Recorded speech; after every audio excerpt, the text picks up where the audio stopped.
Ulitin ko. Ito yung slow mode niya. At ang fast mode.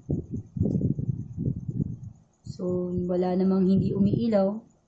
So, ibig sabihin lang yan ay tamang-tama lang.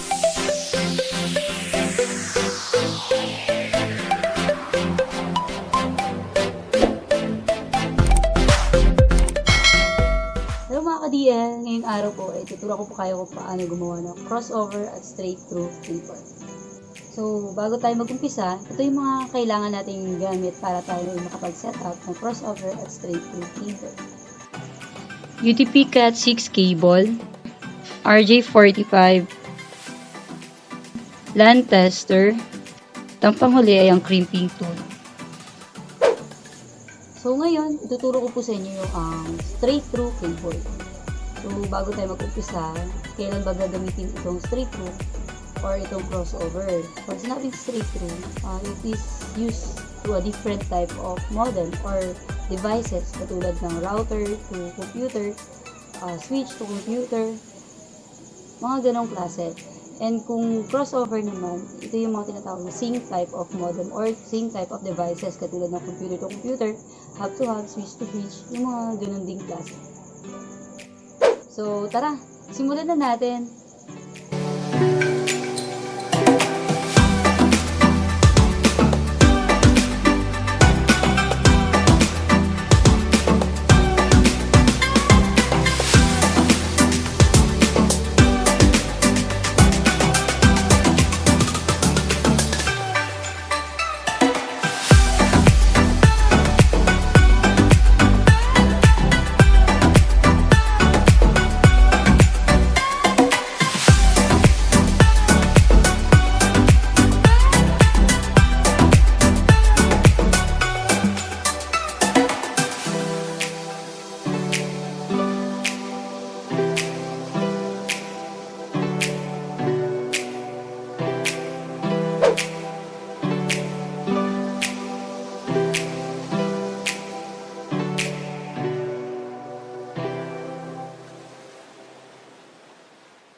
So, kakatapos ko lang itong straight through. Ngayon, check po natin siya kung siya ba ay gumagana or hindi. So, ito yung land tester. Ito. Second camera. Siyempre, kakabit ko muna yung battery. Kasi, lagi ko ito tinatanggal kapag di ginagamit para hindi agad siya maubos at di masira yung land tester natin.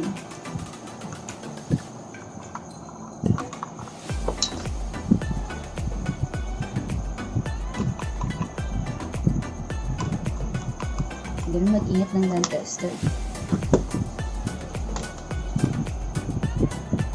Ito. Check mo lagi yung dulo ng LAN cable. Since 8P itong malaking butas na to, makikita mo naman kung kasya siya o hindi. Pasok mo lang to. Basta tumunog, ibig sabihin naglalak siya. Ito. Bubuksan na natin. So, dapat ang kulay niya is 1 to 1, 2, 2, 3, 3, 4, 4, 5, 5, 6, 6, 7, 7, 8, 8. So, kailangan pare-pareho lagi ang kulay niya kapag straight through at sabay sila.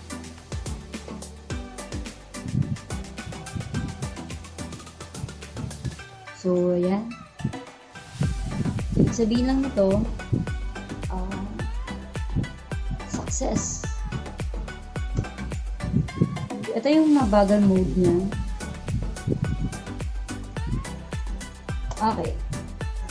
So, next po natin gagawin ay ang crossover cable. So, kanina nakalimutan ko sa inyo ipaalala na ingatan nyo ang pag-crimp, lalo na kung yung crimping tool na to. Kasi, pag once nalak mo na to dito, hindi mo na siya pwedeng gamitin. Ang mangyayari dyan, puputulin mo na talaga mismo yung wire. So, mangyayari, tapon talaga. So, maging maingat kayo sa pag-crimp. So, ito na ang next crossover.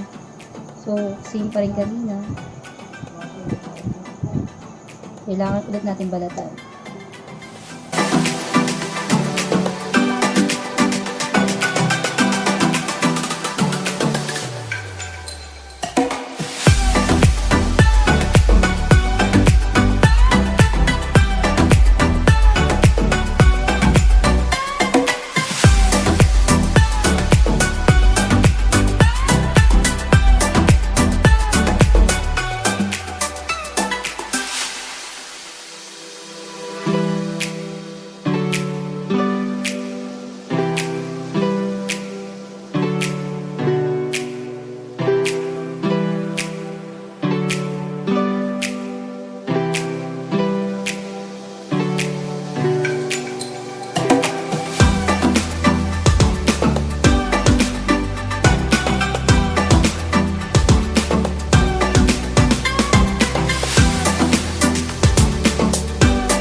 ito na po ang crossover cable.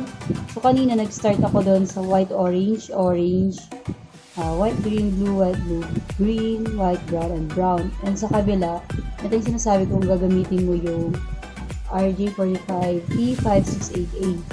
Ang white, green, white, orange, blue, white, brown, orange, white, brown, and brown. So, pinagbaliktad natin yung white, orange, at saka yung white, green from orange to green. So, yung tatlo lang yun. Tatlong kulay. Itong apat pala. So, nakita yung kadiri ko. May pasana. So, next natin gagawin, since tapos na tayo mag-crimping tool, i-test na natin siya sa tester ulit.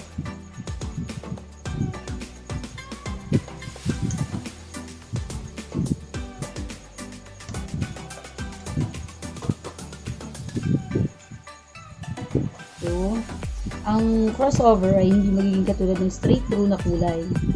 Magkaiba sila.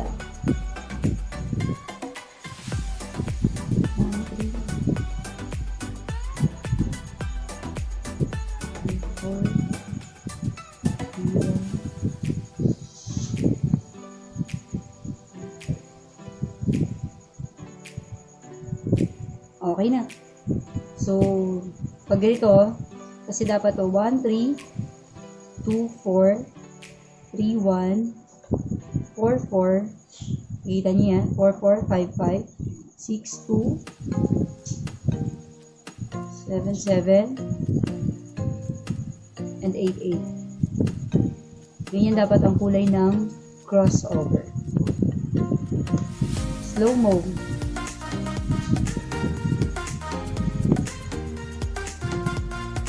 Okay? So, sabihin ito ay success na. Dito natapos ang ating tutorial tungkol sa straight through at crossover cable. So, sa mga susunod na video, follow niyo po itong aking channel at huwag niyo po kalimutan mag-subscribe and hit the notification bell para mag-notify updated po kayo sa mga susunod po mga tutorial na mga pang-newbie na katulad ko. Bye!